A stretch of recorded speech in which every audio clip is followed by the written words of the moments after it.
I have an announcement for all of you who have come to the second service. If you had been here for the first one, you'd be getting ready to have shrimp and grits in about 45 minutes. A lesson for next year.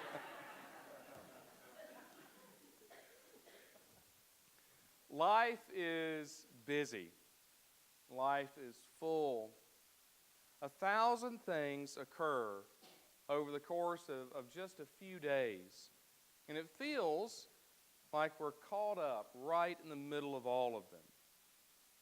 Because in these days, we've chosen to be so connected, so immersed in the world around us, that we end up being like children on a beach. We build up a sandcastle, only to have a wave knock it down. We write our name in the sand, only to have the tide wash it away. We are constantly being forced to step forward or back or to the side, because if we don't, the water we can't control, will upend whatever plans we've made or steps we've taken. Change is constant. Change is ongoing. It's 2018, and we are picked up and carried away by social media and 24-hour news channels. Something is always happening. And no matter what we do or how hard we try, the thing that's most apparent to us, I think, is actually our own lack of control. Nothing around us seems permanent. Nothing is stable. But let's be honest. The distractions that seem so beyond our ability to control are actually nothing new. It's just that we're more aware of faraway events. But the uncertainty of here and now has always been a part of life. Consider the faith story of the last week. A week ago, the life of Christ, thousands gathered to cheer and welcome and wave palm fronds and shout hallelujah as he entered Jerusalem. 6 days ago, and also 5 days ago, he was surrounded by crowds as he taught in the temple. 4 days ago, the men and the women who had spent 3 years by his side, well, they were sure what was going to happen next. And they knew that they would all be leaders at the center of a new revolution, a new order coming into Jerusalem. But then, on a single night, it changed. At the Passover meal, Jesus changed the ancient ritual and added his own body and his own blood to the story.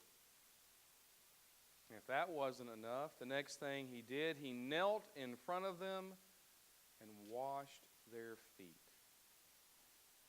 And because of just those two things, let alone all that he had said up to that point, but just those two things, well, because of them, none of the answers that his followers thought they had made any sense anymore. And then, right in front of them, he was arrested. And 3 days ago, the one who had been the bearer of every hope they had for a new and a changed world was bleeding and dying in front of them. Nothing made sense. They had no control. They had no answers. And now they were alone. And that's what they feared most. And that's what I believe we fear most. That all of the stuff of life, that we'll have to face it alone. We're on our own. We are on our own. And that, dear friends, is the biggest lie in all of history. It's what everything and everyone who wants to control us wants us to believe. That we need them or that we need it. Let's make them politicians and let's make it drugs. We need them. You see, Herod and Pilate, well, they would have been completely at home in our day and age because our world is filled with fear, just like it was then. And they would build on it. You'd probably see Herod on CNN, Pilate on Fox, assuring us that they're going to rescue us, that they're going to give us meaning. What a lie. A lie then and a lie now. And today, well, today is the day the lie is revealed. When the power of hate and anger is shown to be what it truly is, weak and temporary.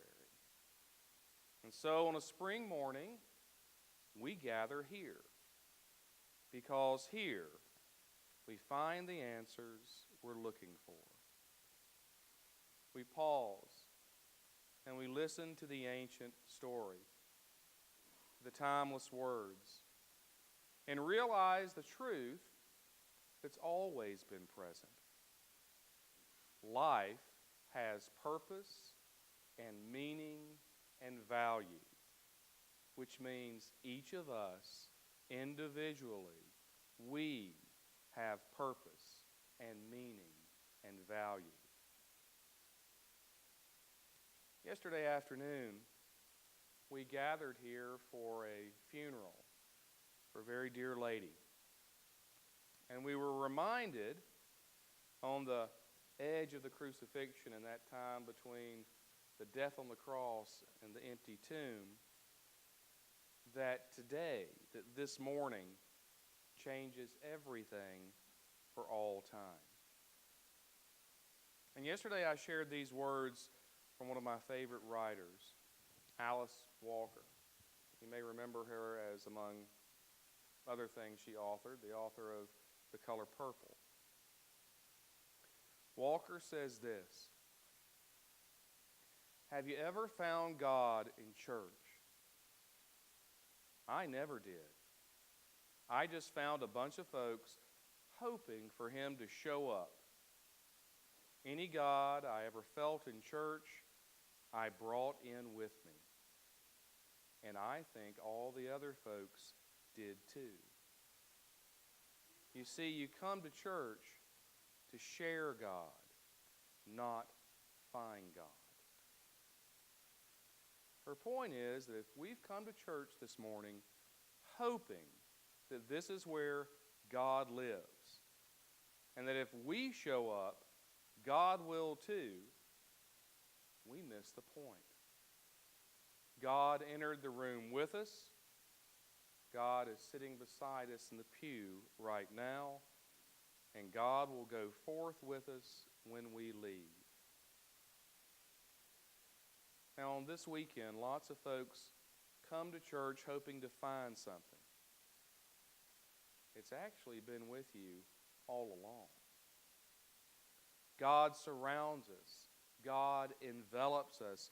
God embraces us, holds us close.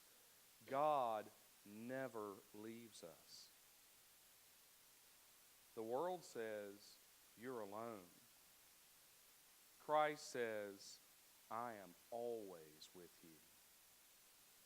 Jesus, by his words, by his resurrection, proclaims that nothing, not sin, not betrayal, not denial, and certainly not something as trivial as death or our own fears and doubts, can or will prevent him from being right here with us.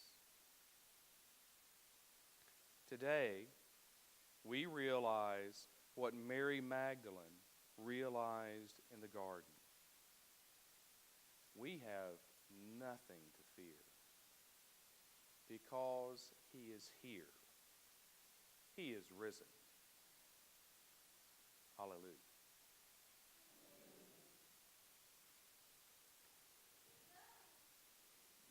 Thank you, Katie. Please stand.